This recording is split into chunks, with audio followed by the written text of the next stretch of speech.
आता ना बरेच लोक असे असतात ना की ज्यांना कांदा भात म्हटलं की अजिबात त्यांना आवडत नाही.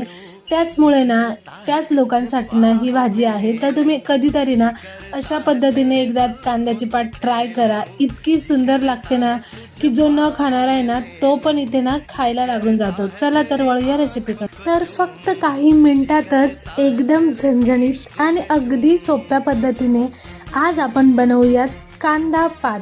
मी नेहमीच तुम्हाला सांगत असते की मला ना भाजी निवडायचा ना खूप कंटाळा येतो आणि कांद्याची पात काही एवढी अवघड नसते निवडण्यासाठी. पण ना एक काम म्हणजे काय की तिला कापताना ना जे डोळ्यातून पाणी येतं ना ते मला बिलकुल आवडत नाही. इतकी आग मारते ना डोळ्यांची, बाप रे. पण कसो काय करू शकतो आपण. आता आपण गृहिणी म्हटल्यानंतर हे कामं तर आपल्याला करावेच लागणार, बरोबर ना. असो, मी घेतली सगळी भाजी निवडून, सगळी मस्त कापून घेतली, व्यवस्थित स्वच्छ धुतली आणि तिला साईडला ठेवून दिली. आता वळूया आपण आपल्या भाजीकडे. तर ना आपल्याला एकदम सिंपल पद्धतीने भाजी करायची. त्यामुळे ना मस्त मिक्सरचं भांडं घेतलं, त्यामध्ये हिरवी मिरची टाकली, लसूण मी सालासहीचाच घेतलेला होता जसा मी नेहमी वापरते. फक्त थोडेसे वरचे फोत्रे काढून टाकते तसा लसूण घेतला, त्यानंतर थोडंसं जिरं घेतलं, हे सगळं वाटून घेतलं. बस एवढंच पाहिजे आपल्याला. त्यानंतर कढई ठेवली, कढईत टाकलं तेल, तेलात टाकली थोडीशी मोहरी टाकल्यानंतर आपण जे वाटलेला मसाला होता तो टाकला. त्यानंतर थोडा फ्राय करून घेतला. आता एक टोमॅटो पण टाकायचा आहे, त्याच्याने चव अजून छान लागते. टोमॅटो टाकला, त्यानंतर ते फ्राय करून घेतलं. त्यानंतर थोडीशी हळद टाकली त्याच्यामध्ये आणि माझ्याकडे जो कांदा लसूण मसाला होता तो पण टाकला. तुम्हाला हवा असेल तरच टाका, नाही तर अशी पण सिंपल खूप छान लागते.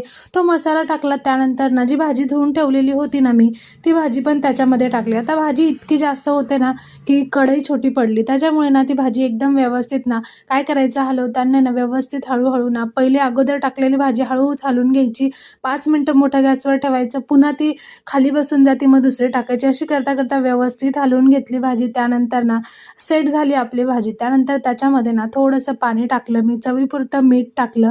आता आपल्याला ना अंगरस्साचीच भाजी बनवायची, त्याच्यामुळे पाणी जास्त टाकलेलं नाही मी, त्यामुळे पाणी टाकलं. त्यानंतर ना शेंगदाणे, आतले भाजलेले शेंगदाणे होते ना ते थोडंसं पाणी टाकून मी वाटून घेतले होते मिक्सरमध्ये, ते पण त्याच्यामध्ये टाकले थोडेसे. आता तुम्ही अजून पण पातळ भाजी बनवू शकता शेंगदाण्याचा कूट वाढून त्याच्यात पाणी टाकून, पण ना मला अंगरस्स्यापुरतीच करायची होती, त्याच्यामुळे ते शेंगदाणे टाकले. 5 मिनटं परत झाकून ठेवलं आणि झाकण ठेवल्यानंतर ना आपली अशी मस्तपैकी कांद्याची भाजी तयार झाली. इथं इतकी सुपर लागते ना, मस्त ज्वारीच्या भाकरीसोबत मी खाल्ली. वाव, इतकी भारी झाली होती ना. तुम्ही पण ट्राय करा. व्हिडिओ आवडला असेल तर लाईक आणि शेअर आणि सबस्क्राईब करायला आणि फॉलो करायला बिलकुल विसरू नका.